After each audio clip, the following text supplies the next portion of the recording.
Olá, meu nome é Rafael Domingos, sou mestrando em Estudos Literários no programa de pós-graduação em Estudos Literários da UFMG e hoje gostaria de apresentar o meu trabalho intitulado O Testemunho Visual em Primavera em Chernobyl, de Manuel Lepage. Bom, do que se trata o trabalho, né?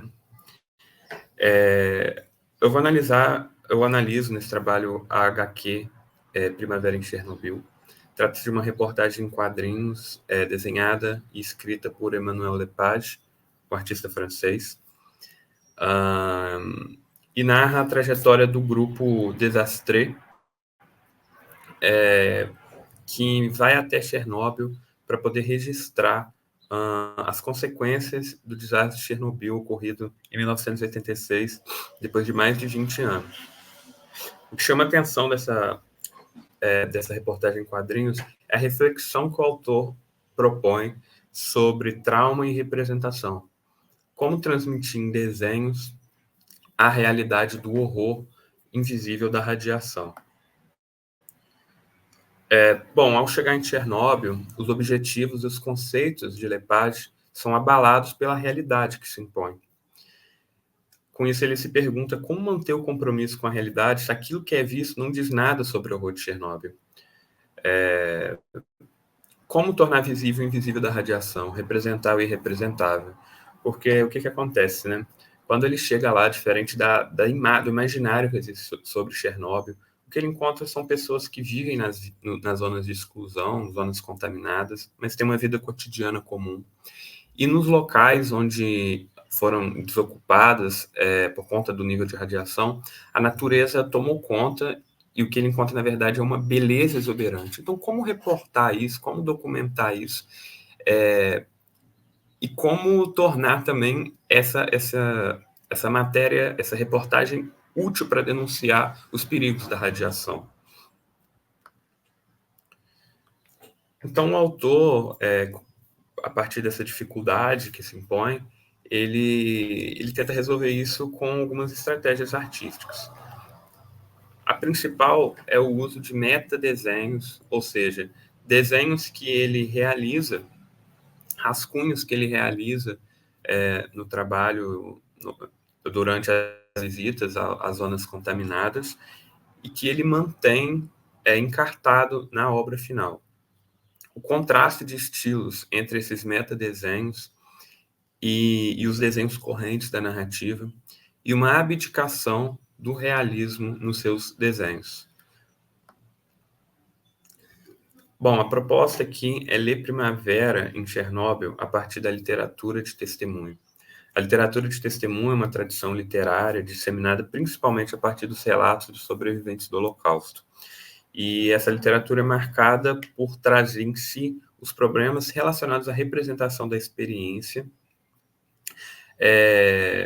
especialmente da experiência traumática, e os limites de o quão realista você pode representar uma experiência de horror que beira o irrepresentável e o inimaginável, não é?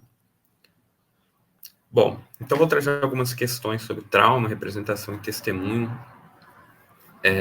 Lev, um dos principais escritores da literatura de testemunho sobre o Holocausto, descreve a experiência concentracionária como algo parecido a viver em um mundo apartado e incomunicável com a realidade exterior e anterior, onde as leis e os conceitos mais basilares não existem. De certa forma, Chernobyl também cindiu em dois mundos a experiência de quem vivenciou diretamente o desastre.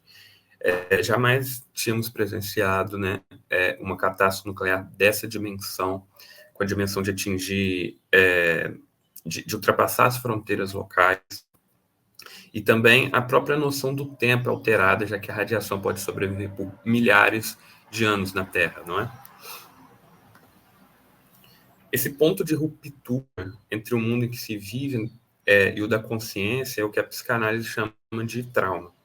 Segundo Freud, a experiência traumática é aquela que não consegue ser totalmente assimilada, cujo conteúdo, muitas vezes violento, escapa das nossas capacidades de simbolização. O trabalho do psicanalista é o de auxiliar a elaboração desse trauma, o de romper esse ciclo de repetições e localizar a experiência temporalmente. Traumas coletivos, como de Chernobyl, como o Holocausto, também representam essa ruptura temporal. A gente também pode fazer uma analogia, né, entre esses traumas coletivos e os traumas individuais. Mas, em vez de afetarem a narrativa cronológica de uma vida individual, rompem com a continuidade histórica. Assim como o trabalho do analista, como afirma Ganeban, é preciso também elaborar esse trauma coletivo, pensando maneiras de pensá-lo, de transmiti-lo, e nesse ponto a narrativa se torna uma peça fundamental para entender os traumas coletivos. Narrar e imaginar são formas de preencher a lacuna que existe entre a experiência traumática vivida e o relato transmitido. Isso se vale também para os traumas coletivos. Para Agamben, um dos principais teóricos sobre o Holocausto e sobre a questão do testemunho, o testemunho só é possível pelo inevitável signo de sua impossibilidade, já que o que torna o testemunho útil e possível é justamente essa dificuldade de narrar, por conta da própria origem do testemunho, que é a violência de Estado ou os desastres ambientais, como o de Chernobyl. E ele propõe uma distinção que vai ser muito importante para a gente entre testes e superstes. São as duas origens etimológicas da palavra testemunho. No entanto, elas têm sentidos completamente diferentes. Testes tem um sentido de terceiro, aquele que atesta, ou seja, o testemunho jurídico, como a gente conhece, alguém que vai contar sua narrativa como prova do fato que aconteceu. Superstes, por outro lado, tem a ver com a presença do sobrevivente, o ato de testemunhar como o próprio testemunho. Bom, até agora a gente falou bastante sobre o testemunho enquanto narrativa. Mas como pensar o testemunho visual? Como pensar os desenhos de Lepage como testemunhos? Para isso, né, a gente vai recorrer à teoria de Georges Didier Berman, filósofo francês, em seu livro Imagens Apesar de Tudo, onde ele analisa essas 4 imagens, essas 4 fotografias tiradas de dentro de campos de concentração. O que é interessante da gente notar é que são fotografias pouco legíveis.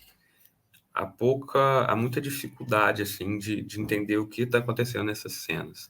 As fotografias foram tiradas por Sonderkommandos, que eram judeus obrigados pelos nazistas a trabalharem para eles no sistema de extermínio das pessoas, dos outros judeus, né, com quem eles conviviam ali dentro. E aqui, né, a imagem ela é pouco legível, mas dá para a gente reconhecer nessa primeira e na segunda o sistema de cremação dos corpos, e nas duas últimas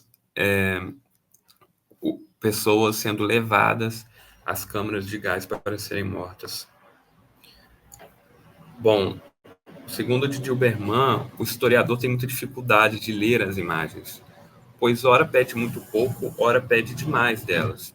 Ora as entende como apenas simulacros, como algo que nunca vai representar a realidade, ora as entende como as exigem uma necessidade de um documento legível dessa realidade, não é? Algo que essas imagens não podem garantir, já que são pouco legíveis, já que são tiradas de maneira clandestina e com certa urgência, que faz com que dados objetivos e históricos não possam ter sido transmitidos. Mas será que isso faz com que elas tenham que ser descartadas da historiografia? Segundo Didier Berman, o movimento, a turvação e a escuridão, vocês percebem que são imagens com bastante marcas pretas, né? Que na verdade são do lugar onde essas pessoas estavam escondidas.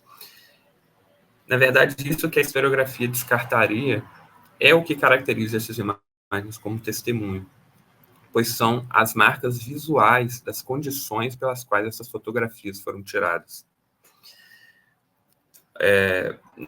testemunho, elas são testemunho da impossibilidade de ver através do visor, do risco que o fotógrafo correu, da urgência, da corrida, da atrapalhação, do ofuscamento provocado pelo sol, entre outras questões que estão no próprio ato de testemunhar, no ato de fotografar.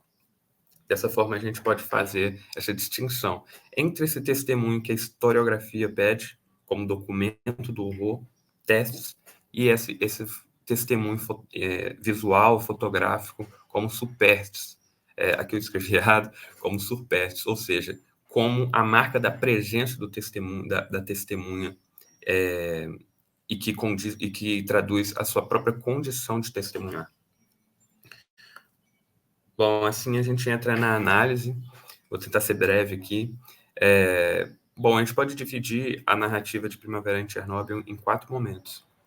Do planejamento até a viagem a Chernobyl, o contato com os habitantes das áreas proibidas, a visita a Pripyat, a capital, onde a pequena cidade onde a usina existia e o epicentro assim, da radiação, e a visita às zonas contaminadas, os bosques ao redor de Pripyat.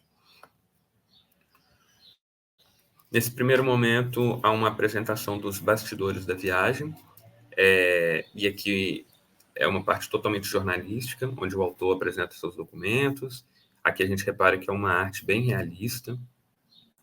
No segundo momento, quando ele visita os habitantes das zonas proibidas, a gente já começa a ver os metadesenhos sendo inseridos em aquarelas que ele pinta retratando essas pessoas.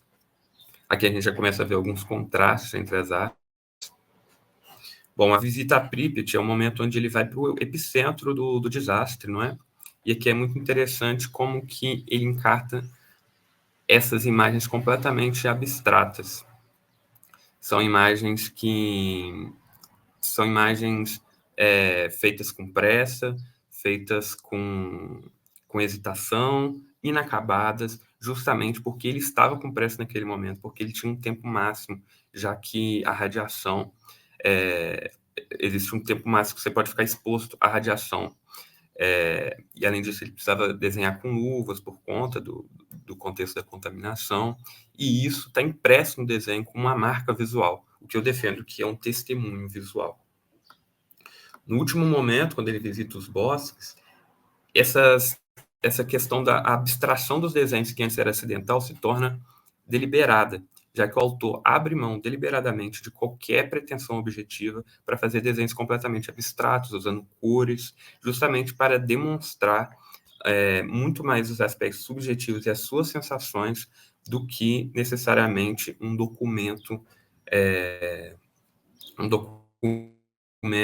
objetivo sobre a sua visita a Chernobyl. Assim, podemos concluir que Lepage renuncia ao realismo para evidenciar justamente a impossibilidade de se transmitir objetivamente a experiência. Dessa forma, o quadrinho também funciona como metaquadrinho, porque ele vai da objetividade jornalística até um testemunho completamente subjetivo, a partir das experiências que o autor vai vivenciando no caminho. Podemos dizer que se trata de um testemunho enquanto superstes, pois no lugar de fazer seus desenhos um testemunho do horror, Lepage escolhe evidenciar a subjetividade em desenhos inverossímeis. Trata-se também da importância desses testemunhos visuais, dessas imagens abstratas, para compor um imaginário de Chernobyl mais completo e complexo, muito mais do que as imagens de horror que a gente vê sobre Chernobyl, sobre um certo imaginário sobre Chernobyl, e que, na verdade, é muito mais do que isso.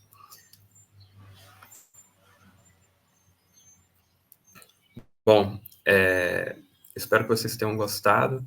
Esse é o meu trabalho, e espero também que a gente possa trocar mais ideias sobre. Só para concluir, aqui estão minhas referências. Muito obrigado pela atenção. Tchau.